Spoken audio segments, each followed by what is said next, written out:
ஐயா சொல்லுங்க. ஐயா சிவாய வணக்கம் ஐயா. வணக்கம் சொல்லுங்க. அண்ணாமலை என் மண் என் மக்கள் சொல்லி யாத்திரை போனார்ல. ஆமா.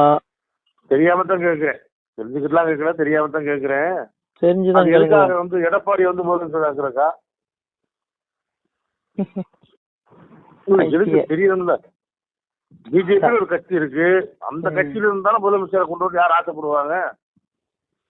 சரி விடுங்க. இன்னைக்கு தமிழ்நாட்டுல ஒண்ணு புரிஞ்சுக்கோங்க ஐயா, கூட்டணி இல்லாம பழந்துன்னு கொட்டப்பட்ட கட்சியே மண்ணை கவுது. அப்படிங்கும்போது கூட்டணி அவசியம்தான். ஆனா அண்ணாமலை தலைமையில கூட்டணி அமைச்சிருக்கணும், அதுதான் எல்லா பாஜக தொண்டர்களுடைய விருப்பம். இப்ப இது அண்ணாமலைஜியோட மனசாட்சிக்கே தெரியும். அதாவது அவருக்கே உறுத்ததான் செய்யும். இவர் பாடுபட்டது, தெரு தெருவா போய் நடந்து திரிஞ்சு மக்களை சந்திச்சு இவ்வளவு கட்சி வளர்த்து கொண்டு வந்ததெல்லாம் தாமரையே மலர வைக்கணுங்கிறதுக்காக தான் அவரு பாடுபட்டாரு. ஆனா பாஜக தலைமை என்ன நினைக்குது, வானதி சீனிவாசன், நயினார் நாகேந்திரன், வினோத் பி செல்வம், இப்ப இன்னும் நிறைய பேர் இருக்காங்க பாருங்க, வேற என்ன ரெட்டி, அமர் பிரசாத் ரெட்டி, இது போன்றவர்களை எம்எல்ஏ ஆக்கணும் அப்படின்னு மத்திய பாஜக தலைமை நினைக்குது. ஏன்னா அவங்க எல்லாம் பெரிய தியாகிகள்லாம். அப்புறம் பொன் ராதாகிருஷ்ணன், அப்புறம் இன்னும் நிறைய பேர் தியாகிகள் இருக்காங்கன்னு வச்சுக்கோங்களேன். தமிழ்நாட்டுல பிஜேபி கட்சியில இன்னும் நிறைய தியாகிகள் கமலாலயத்தில் இருக்காங்க. அவங்களெல்லாம் ஒருவேளை அவங்கள சட்டமன்றத்துக்கு அனுப்பி இன்னும் தமிழிசை இருக்காங்க. ஏன்னா அவங்களாம் பாஜகவுக்காக ரொம்ப வாழ்க்கையை தியாகம் பண்ணவங்க, அடி வாங்கி. அதனால அந்த தியாகிகள் எல்லாம் எம்எல்ஏ ஆக்கி இருந்து பல நல்ல விஷயத்தை தமிழ்நாடு கொண்டு வந்தவங்கல்ல. அதனாலே அவங்களெல்லாம் அதிமுக கூட கூட்டணி வச்சு எம்எல்ஏ ஆக்கி மந்திரி ஆக்கி அழகு பார்க்கணும்னு தலைமை நினைச்சிட்டாங்க. அதனால அந்த தியாகிகளுடைய உழைப்பு வீணா கூட இல்ல. அண்ணாமலை தியாகி கிடையாதுல்ல, அவங்க எல்லாம் தியாகிகள். போங்கய்யா, எப்படி சொல்றது, ஒரு பழமொழி சொல்லுவாங்க, மானம் ஒன்று இல்லாதார் மழுங்களாய் சவளங்களாக ஈனமா. அதாவது ஒரு பழமொழி உண்டு, மானமுள்ளோர் கடனோர் மயிரறியின் உயிர் வாழாத காணொரு கவரிமான் போல் கணம்பெரும் புகழை பொன்வார், மானம் ஒன்று இல்லாதார் மழுங்களாய் சவங்களாக ஈனமாங் கழுதை கொப்பார் இருப்பர் என்று உரைப்பதாமேங்க. அந்த மாதிரி ஆகிப்போச்சு இன்னைக்கு தமிழ்நாடு பாஜக நிலைமை. தோக்குறமோ ஜெயிக்கிறமோ மோதி பாத்துறணும் அப்படின்னா எல்லா பாஜக தொண்டர்களும் நினைச்சாங்க, அண்ணாமலையும் நினைச்சாரு. கடைசியில எல்லாம் மண்ணெளி போட்டாங்க, 2 கைன்னு நாசமா போங்கயான்னு. அதான் விடுங்கய்யா, இது அரசியல் விட்டு தொலைங்க. ஒரு புரிஞ்சுக்கோங்க, இது பாஜகவுக்கு, தமிழக பாஜகவுக்கு சாபக்கேடு நமக்கு தெரியல. ரொம்ப நாள் கழிச்சு அத்தி பூத்த மாதிரி ஒருத்தர் பிஜேபிய பழக்காலன்னு ஒரு மனுஷன் வந்தாரு, அவரையும் உரம் கட்டி அதனால கொண்டு போட்டாங்க. இது அண்ணாமலைக்கே தெரியும், நம்ம இவ்வளவு நாள் பாடுபட்டது இந்த யாத்திரை போனதெல்லாம் இந்த எடப்பாடி முதலமைச்சர் ஆக்குறதுக்கா அப்படின்னு அவருக்கே அந்த ஆதங்கம் உள்ளுக்குள்ள இருக்கும்.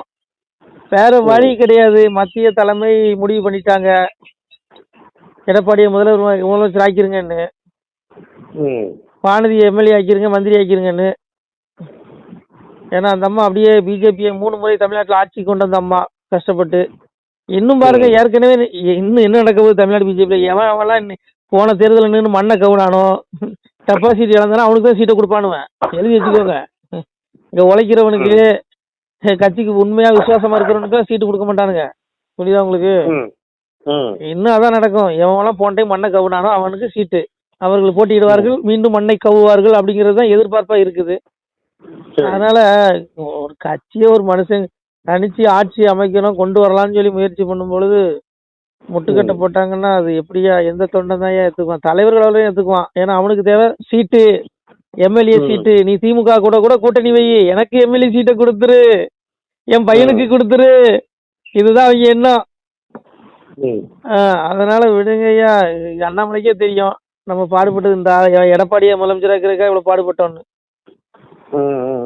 சரி போன வைங்க, விடுங்க. எவன் இப்படி போனா நமக்கு என்ன, அரசியல விடுங்க ஐயா. பரத்தை தேடுங்க, யுகத்தை தேடாதீங்க. யுகம் அற்பம், அரசியலாவது மண்ணம் கட்டியாவது, வாழ்க்கையே அற்பம், கொஞ்ச நாள் கூத்து. பரத்துல ஒருத்தர் இருக்காரு, அவரை தேடுங்க, அப்பாவை தேடுங்க, சிவனை தேடுங்க, விடுங்க. சரியா? நல்லது. நமச்சிவாய். சிவாய நம. திருச்சிட்டம்பலம், தில்லையம்பலம், பொன்னம்பலம். சிவாய நம. உறவுகளே, சிவ அன்பர்களே, தற்போது தாங்கள் இந்த வீடியோவில் பார்க்கக்கூடிய இடத்துல ஒரு சிவாலய திருப்பணி ஒன்று நடந்து கொண்டிருக்கிறது. இந்த இடத்துல பார்த்தீங்கன்னா முன்பு ஒரு காலத்தில் ஒரு சிவாலயம் இருந்திருக்குது. அதாவது இந்த ஏரியா இப்போ ஒரு தென்னை மரங்கள், பனை மரங்கள் சூழ்ந்த காடாக இருக்கிறது. முன்பொரு காலத்தில் இங்கே ஒரு ஊர் இருந்ததாக சொல்கிறாங்க. ஆனால் இப்போது சுற்று வட்டாரத்தில் 5 கிலோமீட்டர் சுற்றளவில் ஊரே கிடையாது, காடு. இப்போ இந்த இடத்துல ஒரு சிவாலயம் வந்து அமையிருக்கிறது. இந்த சிவாலயத்தில் வந்து இருந்த அந்த சாமியுடைய திருமேனியை வந்து எடுத்து வச்சிட்டோம். திருப்பணி முடிஞ்சதுக்கப்புறம் பிரதிஷ்டை பண்ண இருக்கிற உறவுகளே, தற்போது இந்த வீடியோ பார்க்கக்கூடிய உறவுகள் தங்களால் முடிந்தால் ஒரு சின்ன உதவி செஞ்சு கொடுங்க. எங்கள் இடத்துல பொருளாதாரம் இல்லை, அதனால் பார்த்திங்கன்னா அந்த வேலையெல்லாம் அப்படியே நின்று போச்சு. பாருங்கள், இந்த அப்படியே பாதியிலே நிற்கிது இந்த சிவாலய திருப்பணி வந்து. பக்த கோடிகள், அன்பு உள்ளங்கள், தயவுசெய்து நீங்கள் உதவி செய்ய விருப்பமுள்ள உறவுகள் உதவுங்க. உங்களுக்கு கோடி புண்ணியம் கிடைக்கும். இந்த சாமியோடைய அருள் அனுகிரகம் உங்களுக்கு கண்டிப்பாக கிடைக்கும். இது வந்து ஒரு புகழ்பெற்ற சிவாலயம் கூட சொல்லலாம். சாமியோட திருமேனியை எடுத்து வச்சிட்டோம். இந்த இடத்துல பார்த்திங்கன்னா ஒரு வாசி தண்டம் இருக்குது. அந்த காலத்தில் ஒரு முனிவர் யாரோ தவம் செஞ்சுருக்காங்க. அவங்களுடைய வாசி தண்டம் அவர் திருக்கரங்களால் எழுதின ஓலைச்சுவடி கூட இன்றும் இருக்குது, இன்னும் பாதுகாக்கப்பட்டு வருது. அது கோயில் திருப்பணி முடிஞ்சதுமே அதையும் நாங்கள் அந்த வழிபாட்டுக்கு வச்சுடுவோம். இந்த சிவாலய திருப்பணி வந்து சாமி திருநாமம் வந்து முக்தீஸ்வரர் அப்படிங்கிற திருநாமத்தில் வழங்குறாரு. நெல்லை மாவட்டம் நாங்குநேரி தாலுகாவில் இந்த சிவாலயம் அமைய இருக்கிறது உறவுகளே. இந்த வீடியோ பார்க்கக்கூடியவங்க ஒரு 2 பேருக்காவது கொஞ்சம் ஷேர் பண்ணுங்கள். இந்த வீடியோ பார்க்கக்கூடிய யாராவது ஒரு சின்ன உதவி செஞ்சால் இந்த ஆலய திருப்பணி வந்து கண்டிப்பாக நாங்கள் வெற்றிகரமாக முடிச்சுடுவோம். பாருங்கள், அந்த வேலை எல்லாமே அப்படியே நிற்கிது. கல்லெல்லாம் இறக்கி போட்டிருக்கோம். இன்னும் நிறைய கற்கள் தேவைப்படுது. சுவாமியோடைய அந்த திருக்கோபுரம் பார்த்திங்கன்னா லிங்க வடிவிலே அமைக்க இருக்கிறோம். உதவுங்கள் உறவுகளே. உங்களுக்கு அப்பா சிவபெருமானுடைய அருள் நிச்சயம் கிடைக்கும். எம்பெருமான் சொல்வான், வாழுவீர் தாழ்வில்லாமல் மக்களும் கிளைகள் கொஞ்சி நாளுமே மகிழ்ச்சியை கூர்ந்து நலமுடன் வாழும்போது நீளுமே எனது செங்கோல் நீதியும் நெறிபோல் வந்து ஆளுமே உங்கள் தன்னை அன்புடன் அலையாவண்ணம். உங்களை எம்பெருமானுடைய அப்பாவுடைய திருவாசகத்தாலேயே வாழ்த்துறோம் உறவுகளே. ஆணுடன் பெண்ணும் பெற்று அதிகமாய் செல்வமாகி தானுடன் நினைவுமுற்று தர்மமும் நெறியும் கற்று வேணும்னில் காலமெல்லாம் வெள்ளியர் உடனே வாழ்ந்து போனுதல் கமலநாதன் பொற்பதம் பெற்று வாழ்வீர். அந்த ஈசனுடைய பொற்பதம் நிச்சயம் கிடைக்கும். உங்களுக்கு இகத்திலும் சுகம், பரத்திலும் சுகம். உங்களுடைய கர்ம வினைகள் மன்னிக்கப்பட்டு உங்களுக்கு நிச்சயம் மோட்ச வீடு கிடைக்கும். இகத்தில் பூரண ஆயுளுடன் நோய் நொடி இல்லாமல் வாழ்ந்து நீங்கள் பரவாழ்வும் பெறுவீர்கள் உறவுகளே. மக்களே, நீங்கள் எல்லாம் வாழ்பொன்னம் பதியிற் சென்று முக்கியமான யுகநில மதிலே தன்னால் கக்கிய பொன்கள் ஸ்வர்ணம் கைமணம் குளிர அன்னம் பொக்கிஷம் நிறைய வைத்து புகழ உண்டு இனிதாய் வாழ்வீர். இந்த இகவாழ்வும் பரவாழ்வும் உங்களுக்கு சுகப்பட அப்பன் ஈசனர்களால் வாழ்த்துகிறோம். இந்த திருப்பணிக்கு உதவி செய்ய ஒரு ஜிபே எண் சொல்கிறோம். இந்த எண்ணில் நீங்கள் உதவலாம்.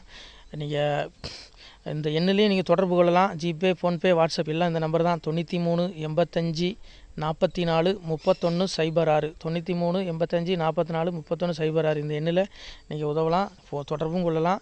வாட்ஸ்அப்பு இந்த எண்ணு தான், ஜிபே இந்த எண்ணு தான் உறவுகளே. முடிந்தளவுக்கு 2 பேருக்காக ஷேர் பண்ணுங்கள். இந்த வீடியோ பார்க்கக்கூடிய யாராவது ஒருத்தர் சின்ன உதவி, நீங்கள் வந்து பெரிய அளவில் செய்யணும் கூட, நீங்கள் ₹1 நீங்கள் தந்தாலும் மனசார வேண்டி ஏற்றுக்கிறோம் உறவுகளே. உதவுங்கள். முடிஞ்ச அளவுக்கு கொஞ்சம் ஷேர் பண்ணுங்கள். நன்றி. சிவாய நம. திருச்சிற்றம்பலம், தில்லையம்பலம், பொன்னம்பலம். உறவுகளே, நம்ம இந்த இடத்துல வாழ்ந்து மறைந்த ஒரு சித்த மகாபுருஷர் பயன்படுத்திய பல 100 ஆண்டுகளுக்கு முன்பு உள்ள வாசி தண்டம் ஒரு சித்த மகாபுருஷர் பயன்படுத்தியது. அவர் திருக்கரங்களால் எழுதிய அந்த ஓலைச்சுவடி கூட பாருங்கள், இன்னும் பாதுகாக்கப்பட்டு வருது. இந்த சிவாலயம், நம்முடைய அந்த சிவாலய திருப்பணி முடிந்ததுமே எம்பெருமான் அவர் எழுதிய அந்த சிவனை பற்றி புகழ்ந்து எழுதிய அந்த பாடல் வரிகள் இதில் இருக்குது. இந்த வாசி தண்டம் அவர் பிரதிஷ்டை செய்த அந்த லிங்க திருமேனியையும் இந்த இடத்துல நாம் இந்த ஆலயம் கட்டி நாம் பிரதிஷ்டை செய்திருக்கிறோம். அனைவரும் இந்த ஆலய பிரதிஷ்டைக்கு கண்டிப்பாக வரணும். முடிஞ்ச அளவுக்கு வீடியோ பார்க்குறவங்க உதவி பண்ணுங்கள் உறவுகளை. பொருளாதாரம் இல்லாமல் திருப்பணி நின்று போச்சு. முடிஞ்ச அளவுக்கு ஷேர் பண்ணுங்கள், உதவுங்க. நன்றி. நம சிவாய. திருச்சிற்றம்பலம், தில்லையம்பலம், பொன்னம்பலம். இந்த புண்ணிய பலன் தங்களுக்கு கோடான கோடியாக வரும் உறவுகளை. நம சிவாய.